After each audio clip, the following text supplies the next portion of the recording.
Bonjour à toutes et à tous, un petit exercice sur le transformateur monophasé. On va voir comment faire des mesures hein, sur un schéma, faire quelques calculs de rapport de transformation, de tension secondaire à vide, de chute de tension au secondaire, les puissances, et puis grâce à des essais, les pertes fer et les pertes cuivre, on va pouvoir les déterminer, et ensuite obtenir finalement le rendement. Alors on commence par un petit schéma qui permet voilà, d'alimenter une charge résistive variable et de mesurer les tensions courant primaire et secondaire, et puis également la puissance active au primaire. Alors je commence par faire apparaître donc ici le schéma du transformateur, avec toujours les bobinages primaires et secondaires et puis le couplage magnétique entre les deux. L'alimentation, je l'ai représenté ici, donc ça doit être du 230 volts alternatif 50 Hz. Un transformateur fonctionne qu'en alternatif sinusoïdal, au passage.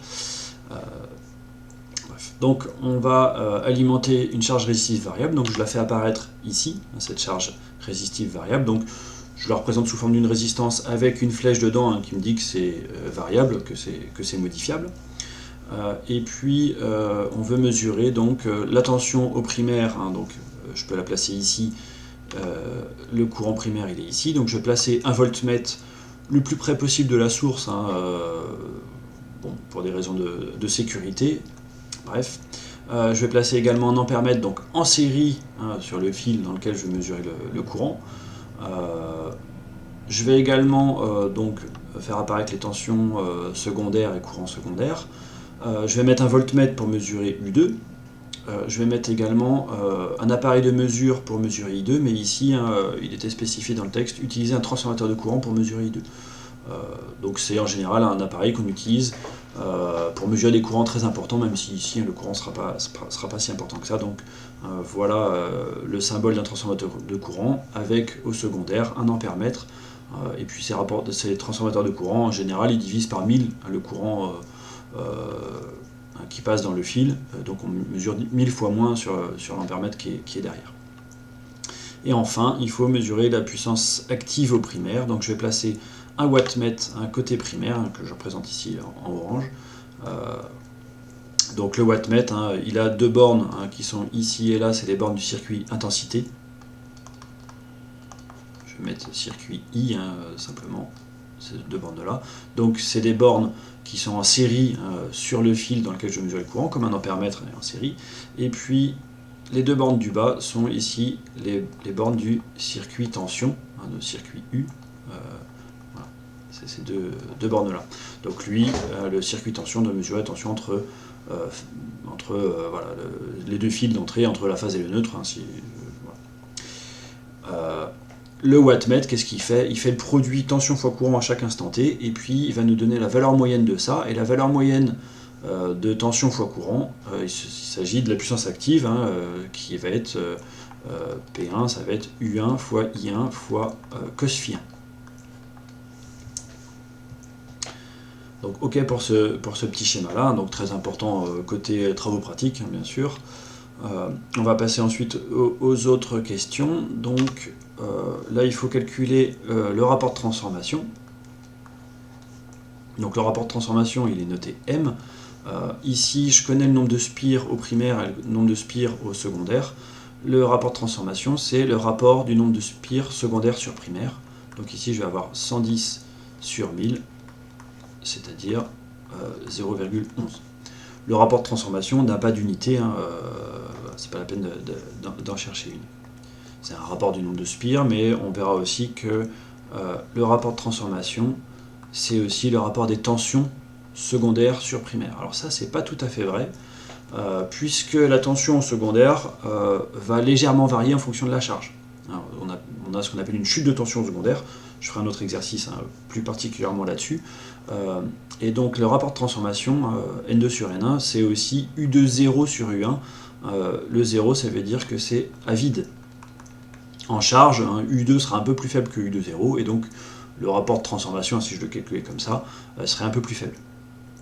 Donc ici, si je veux obtenir la tension secondaire donc à vide, U de 0, ça va être M fois U1, donc 0,11 fois la tension d'alimentation 230, je trouve environ 25,3, ça doit tomber juste d'ailleurs, 25,3 volts.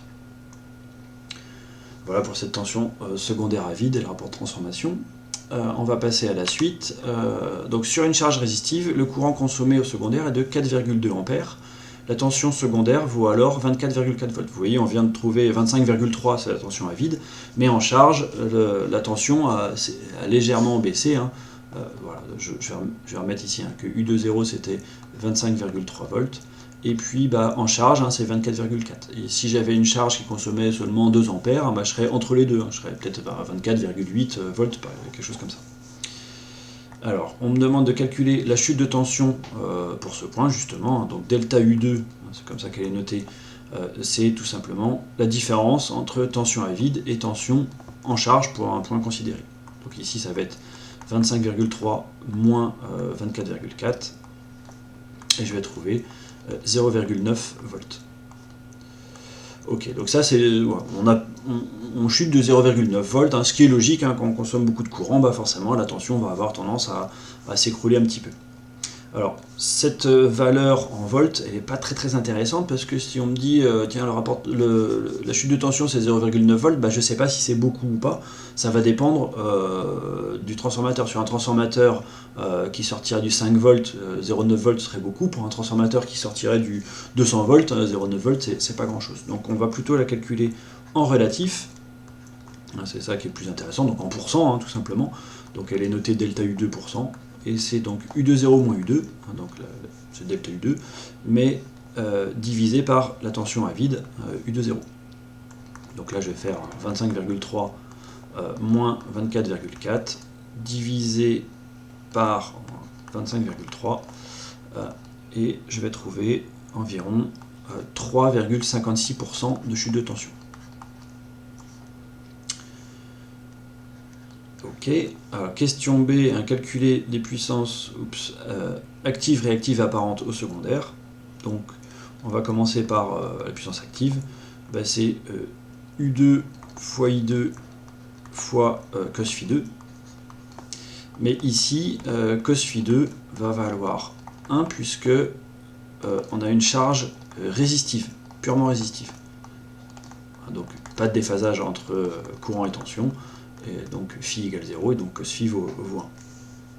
Donc je vais trouver que P2 c'est alors 24,4 pour le point considéré, fois 4,2 fois 1, et je vais trouver environ 102,5 watts.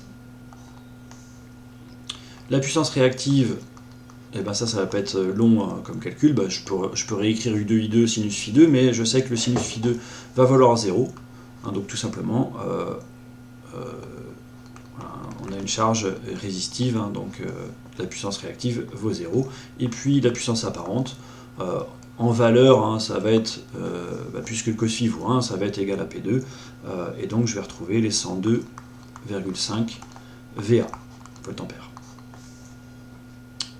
Ok, et puis les dernières questions de cet exercice. Donc les pertes fer mesurées lors d'un essai à vide sont de 3,9 watts. Donc lors d'un essai à vide, on mesure la puissance au primaire, et puis on sait que les courants au secondaire est nul, le courant au primaire est très faible, donc les pertes cuivre, les pertes dans les enroulements en cuivre sont négligeables, c'est du R1I1 carré plus R2I2 carré, comme on va voir juste après. Et donc toute la puissance active mesurée lors d'un essai à vide, donc sous tension nominale bien sûr, correspond quasiment aux pertes fer. Ok, donc je vais le réécrire peut-être ici, P fer c'est 3,9 watts. Pour les pertes cuivre, donc les pertes dans les bobinages en cuivre, les pertes par effet Joule, dues au passage du courant dans des conducteurs qui ont une résistance non nulle. Alors c'est des fils de cuivre, les bobinages primaires et secondaires, mais puisqu'il y a beaucoup de spires, beaucoup de tours du fil autour du circuit magnétique, il y a une grande longueur de fil, et au bout d'un moment, la résistance devient plus négligeable. Alors les pertes cuivre, ça va être du R1I1 carré pour les pertes cuivre au primaire, et je vais additionner à ça les des pertes cuivre au secondaire, R2, I2 carré. Le fameux RI carré, les pertes par effet Joule dans une résistance. Alors ici, c'est la résistance du fil. Donc j'ai besoin, pour faire ce calcul, de connaître le courant primaire. Alors, ce que je sais, c'est que le rapport de transformation, je vais mettre environ égal, c'est environ égal à aussi I1 sur I2.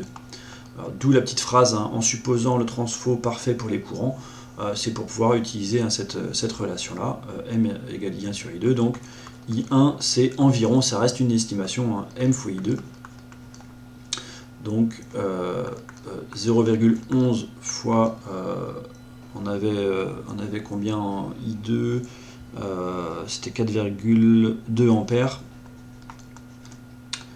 et je trouve 0,046, 0,462 ampères. Donc j'ai quasiment un rapport 10 entre tension primaire et secondaire, donc c'est logique que je trouve un rapport quasiment 10 entre courant primaire et courant secondaire. Le courant primaire est plus faible que le courant secondaire. On est abaisseur en tension, mais entre guillemets élévateur en courant. Plutôt le courant primaire est 10 fois plus faible, à peu près, que le courant secondaire. Donc là maintenant je peux faire le calcul. R1 c'était 2,1 ohms fois donc 0,462 au carré, plus R2 c'était 0,25 ohms fois I2 c'était donc 4,2 ampères au carré.